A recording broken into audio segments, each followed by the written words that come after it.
La Guardia Civil ha detenido al conductor que anoche provocaba un accidente, que antes de anoche provocaba un accidente en el que fallecieron 2 personas y 3 resultaron heridas. El detenido circulaba en sentido contrario por la A30. Su furgoneta colisionó con una moto y otros vehículos que venían de frente. Los 2 fallecidos iban en la moto. El kamikaze conducía bajo los efectos del alcohol.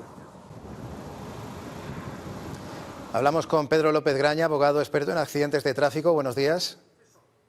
Buenos días, Nacho. Bueno, en primer lugar, pedirle disculpas por el retraso de la entrevista porque realmente estamos quizá demasiado pendientes, ¿no?, de un personaje como Carles Puigdemont, pero bueno, la actualidad es así y es verdad que podía haber tumbado la sesión de investidura del candidato socialista de Salvador Illa. De momento parece que no ha sido así. Así que vamos a hablar de temas regionales interesantes y yo le pregunto, el conductor kamikaze se enfrenta a un delito contra la seguridad vial, otro por conducción temeraria y otros 2 por homicidio imprudente. ¿Con qué pena se castiga estas acusaciones? Pues superando esta actualidad que ya has comentado, Nacho, los políticos tienen sus intereses, pero la vida sigue y las personas, los ciudadanos cotidianos, sufren estas consecuencias tan graves como accidentes de esta naturaleza. El acontecimiento ha producido 2 fallecidos, ha producido otras víctimas que son lesionados.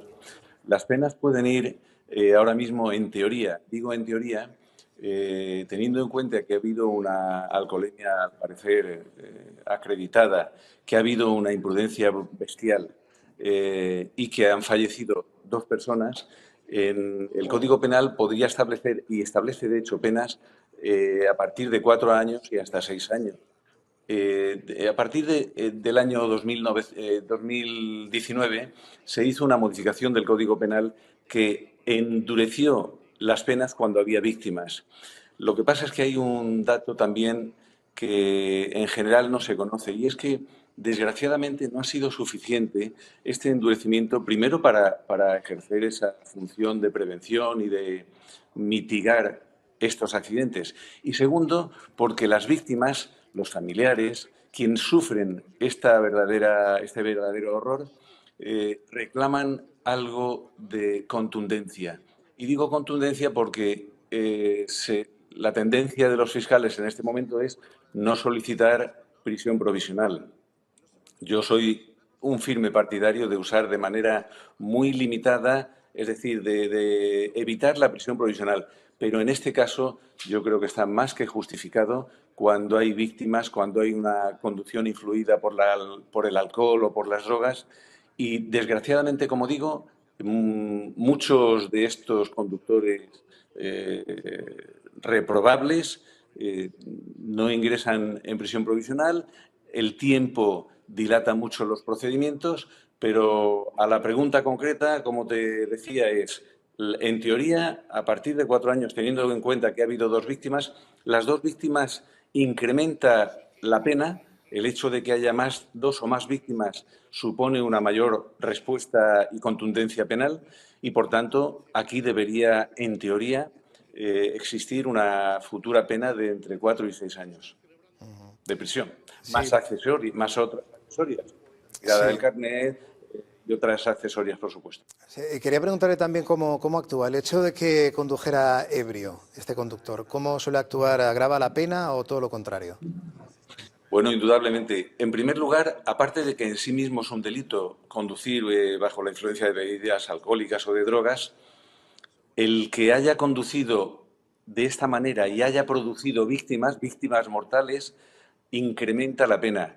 En un homicidio anteriormente, este homicidio estaría castigado con una pena de 1 a 4 años. Pero actualmente, insisto, a partir de 2019, el hecho de que haya 2 o más víctimas aumenta la pena ya no de 1 a 4 años, sino la mitad superior, que podríamos hablar y se debe hablar de 4 a 6 años. Y si hubiera un número mayor de víctimas, de fallecidos, podría incluso aumentarse todavía más. Cuando se han producido 2 víctimas, como en este caso, la pena se incrementa a si hubiera sido una sola víctima. Tiene su influencia, es importante. Y como decía usted, hay mucha controversia, incluso entre los jueces, si es mejor dejar al conductor en prisión provisional o en libertad con cargos. Decía usted Sí. que cada vez es más frecuente que se le deje en libertad, pero me imagino que usted también habrá sufrido la impotencia, ¿no?, de clientes, de los familiares, ¿no?, de las víctimas de esos accidentes. Recientemente recibía a un joven, Antonio, y sus hermanos que soportaron, sufrieron la pérdida de su madre en un accidente múltiple, en un atropello múltiple en Molina. Y me decían, nosotros estamos teniendo dos penas, la pena de la pérdida de nuestra madre y además la pena de no tener una satisfacción de que esta persona esté en prisión provisional. Desgraciadamente, como digo, los jueces actualmente, los jueces de instrucción que están de guardia, tienen la tendencia a no ingresar en prisión provisional.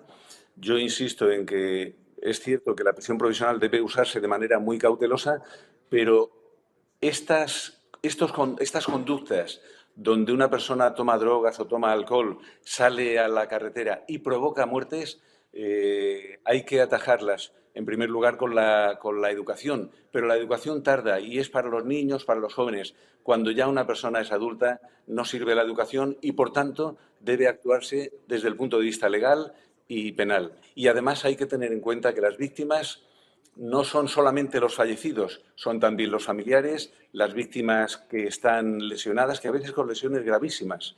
Y a estas víctimas yo creo que hay que darle respuesta. La ley ahora mismo ya tiene en sí mismo una calificación suficientemente grave, pero la aplicación está siendo muy laxa. Y como vemos, debería regularse de una manera más clara y específica este comportamiento, estas conductas que provocan muertes, pero los políticos están por otros asuntos y la vida cotidiana de la gente parece que importa menos en general. No solamente digo yo que esto debería ser así. Por ejemplo, un magistrado del Tribunal Supremo, Vicente Magro, propugna también que las conductas de este tipo, donde hay fallecidos como consecuencia de un comportamiento de toma de alcohol o drogas previas, él también considera que se debe incrementar las penas y además que deberían ingresar en prisión provisional. En Francia, este mismo hecho podría suponer hasta 10 años de prisión. Ahora mismo en España se incrementó la pena, como digo, pero el trayecto desde que se pone a presencia judicial al conductor responsable hasta que finalmente hay una sentencia es demasiado largo y además, desde mi punto de vista, falta una respuesta contundente porque estamos viendo que no sirve la actuación actual de los jueces y de la norma, no está mitigando, al contrario. Nacho, desde hace ya varios años el número de fallecidos, en todos los accidentes de tráfico que hay fallecidos, interviene el alcohol o las drogas en un 50%. En la mitad de los fallecidos por accidentes de tráfico, la droga o el alcohol es la responsable, básicamente. Pues Pedro López Graña, de verdad, le agradecemos habernos ayudado a contextualizar, ¿no?, cómo está el asunto de aquellos bueno, que no tienen comportamientos adecuados al volante y que muchas veces acaba en tragedia, como acabamos de ver. De verdad, muchísimas Yo hago, gracias si por me su permites, tiempo. Nacho, Sí, si me claro. permite solamente un llamamiento para jueces, para fiscales, que tengan en cuenta a las víctimas. Estamos ante comportamientos que son verdaderamente peligrosísimos para cualquiera de nosotros. Todos podemos tener un accidente, pero el que se pone al volante con drogas, con alcohol, ese ya es en sí mismo un delincuente. Por tanto, hay que hacer ese llamamiento, desde mi punto de vista, a jueces fiscales para que tengan en cuenta esto. Y las víctimas o los familiares deben personarse inmediatamente y solicitar prisión provisional de manera inmediata. Eso es, para mí, hoy fundamental. Pues nos vamos a quedar con eso. Muchísimas gracias y buenos días. Buenos días, Nacho. Suerte. Son